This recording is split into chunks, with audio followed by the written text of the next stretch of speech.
Prince Harry's friends don't hear from him at all, Charles' ex-butler claims month after royal skips pal's wedding. Prince Harry's longtime pals no longer hear a peep out of him, according to King Charles' former butler. Grant Harrold, who worked for the monarch for 7 years when he was the Prince of Wales, claims the Duke of Sussex has cut all ties with friends he once shared with brother Prince William. "I know quite a few of Harry's friends who don't hear from him at all now," Harrold said. Since stepping back as senior members of the royal family in 2020, Harry and his wife, Meghan Markle, hightailed it across the pond in a bid to start afresh. Since uprooting his life and starting from scratch in Montecito, California, the Duke has apparently done the same with his friendships.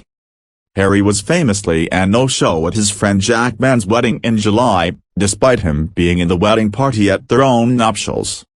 The Sussexes' absence came as a surprise to guests, especially since Mann, who is a longtime polo friend of Harry's, appeared in the Band of Brothers photo at Windsor Castle on May 19, 2018.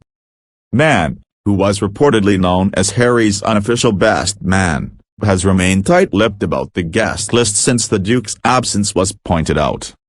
And according to Harrold, the same can be said for Harry's relationship with his brother after the pair were once the best of friends. "They were both very sociable boys," Harrold said on behalf of Spin Genie. "And that's what's so sad about it now, how they've gone from best of friends to non-existent really. They have become so distant." The former royal butler recalled spending time with William and Harry, saying they were always having fun together before their rift years later. "I mainly worked with them when they were approaching their late teenage years and 20s, he said. "I liked the way they got on with each other. They were always having fun together and having banter. They played practical jokes and wound each other up, but it was harmless. They were best friends and they had the same friends, too. You'd see them in the pubs together," Harrold added. "It was a great time for them."